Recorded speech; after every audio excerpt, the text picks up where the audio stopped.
G'day, this is Jason here from Forex U-Turn and Forex Pipsnagger, and we're gonna do the setups. Today is June 30th, 2011. Okay, let's first do our toggle between time frames so that, oh look, I forgot to remove that line from yesterday, so that we make sure the filter is all in correct updated manner. Okay, so let's look for 3 o'clock GMT or Eastern Standard Time, which is GMT. We'll find that here. Oh, I was close here. Okay, there it is. Okay, so basically, we started looking for setups here, and as you can see, we had when this came up here, it basically bounced off resistance and came back down here. Okay, to give you the setup here at 20 after 3, there was no trade here as it bounced off. But then when it shot up, as you can see, it went a few pips higher after our resistance, but still it was a no trade because first of all, from our entry point to this resistance, it's only 13 pips. So there was no trade there, okay? And our magnificent 25 pip from entry to resistance or support filtered out this bad trade because that's exactly what it was. Well, you may have got a few pips if you would have bought it. You know, it went up 16 pips in your favor, but would have you moved your stop in time? No, it probably would have come down. It would have turned into a loser. So there's no trade there. Okay. Then we have the crossover here, and here's our gap separation. But below we had a blue filter, so there was no trade there. Okay. And then as time progressed on, we got our red filter. You could have used the advanced method and sold a couple rallies here on the way down. And made a few pips. Then once we got the gap separation here, okay, the red filter did not match up either. And then once this turned blue, price was way up here, so there was basically no trade other than maybe buying a dip here or here somewhere. And that's basically it. So that's it for the euro. Let's move on now to the euro UK session. Let's toggle from the 15 back to the 1. We will take off the auto scroll and we'll go back in time to 2 o'clock, which was right about there. Okay. Okay, so there is our entry point was right there. You see, because we broke through support right here. Well, let me just put a line. It looks a lot better. Okay, so we came down, we broke through support. That's what we want.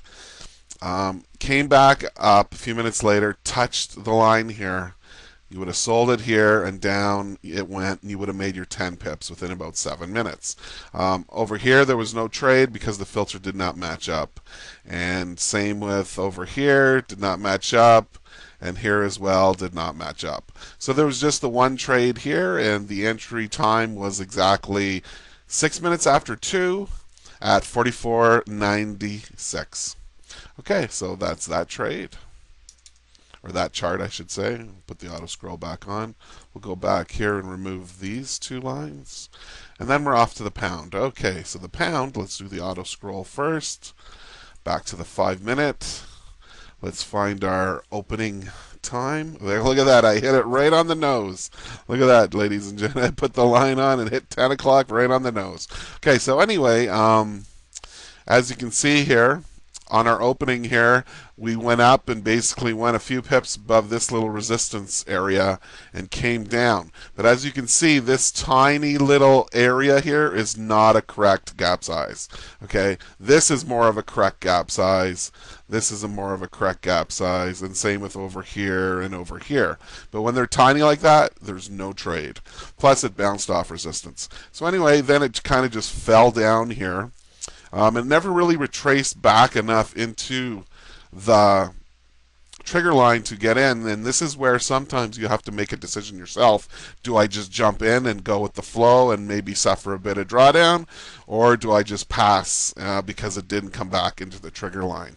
Well, there's no rule, okay, that says you have to come back into the trigger line. It's an ideal entry if it does, but if it doesn't, it doesn't, and you have to make the decision yourself whether you want to get in or not. So anyway, just another example here of what I want to show is there's people wondering, so when do I get out and where do I get out? Okay, well, there's three different ways. It's illustrated in the manual, but I'll show you quickly. So your stop would have been up. Oh, that's the wrong line I chose. But your stop would have been up here, okay? 5 pips above the nearest swing high. So let's say you got in right after it broke through resistance, and you got in here, okay? So you got in here. Your stop is up here. So the first method you could use is as time goes on, you get 3 bars in your favor that closed. You'll move your stop down 3 bars behind you. You keep every new bar that closes, you trail behind 3 bars. You move it down another bar and another bar and another bar until you get stopped out. So in this particular situation, you would have got stopped out there. That's one way of managing your trade with a 3 bar behind stop loss. Okay, or you can get out when the line crosses back up over the trigger line. That works really well when you have a big move, but when there is no big move, it doesn't work so well. So in this particular situation, you would have got in here, you would have got out here, there's like 57 pips, and to the bottom, there was like 92 pips. And your third way is you can choose from your entry point. You would have got in right here. Your stop would have been 45 pips. So you can do a 1-to-1 ratio or a 2-to-1 ratio. So you could put your take profit at 2 times 45, which is 90. So you would have got taken out right here with 90 pips if you would have done a 2-to-1 ratio. So anyway, I hope that covers the 3 different ways that I illustrated inside the manual how to exit your trade. Okay, so anyway, that's it for that pair. And now we move on to the Swissy. I'm trying to do this faster here today because I want to load this up on YouTube. So let's see if I can get that going. So here is the Swissy, and I didn't nail that one on the dot, but here's 10 o'clock. Okay, so if you look down here, here's 10 o'clock. It was interfering with the filter's know-how, I guess you could say, and it was black, so there was no trade here. Okay, so all you could basically do is when it came in, it broke through resistance right here. When it hit the line here, you could buy dips. Okay, which it didn't go very far. For the longest time, it went sideways. Then finally, it just zoomed right up there.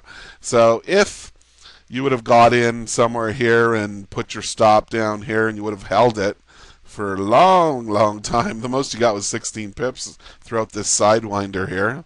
To the top, well, look at that, 125 pippers. So anyway, that's basically it for the Swissy. It was kind of boring for the longest time. Then she just took off like a rocket. Okay, so let's move on now to the Forex U-turn setups. Okay, so we're on the 1 hour time frame, and we're looking here, and we have not a pretty sight here. We got a beautiful M formation here. So you would have shorted it somewhere down here, and what did it do? It turned around. It was a very slow grind here last night. I believe after taking it up, let's see, let's measure this from the bottom right here from this week to this high, it went up 417 pips. So, people were a little, well, should we keep buying it? No, I think we should sell it. And there was a lot of fight, I guess, for this let's go up or let's go down kind of deal. And it just slowly grinded down 50 pips over about 7 hours here. So anyway, you didn't get anything with that. If you're lucky, you got out with break even or something, and then it's just now forming, the W to go long. So, it's near the end of the week. Do you really want to go long up here after we just ran up 400 and something pips? I sure wouldn't. I'd be looking to sell. So anyway, that's pretty much it with the euro, and let's look at the pound. Oh, look at the pound and look what it did. Woo. So anyway, as I told you, the sharper the M or the W, here's a real sharp one here, the W, quicker price moves. Okay. So anyway, by the time that this was formed, if you were lucky, you probably could have got in, I don't know, maybe 60-50, somewhere around here. Okay. I know it looks like you could have got in up here, but I doubt it. Probably more like around here. You would have got about 50 to 70 pips, and then it turned around. Okay, and as you can see, it really turned around really quickly today in the U.S. session and created this W. So if you did this trade in this session, you probably would have got long somewhere around 60 or something like that. And so basically, that's it. And I hope you enjoyed my daily setups for July 30th. Have a great day.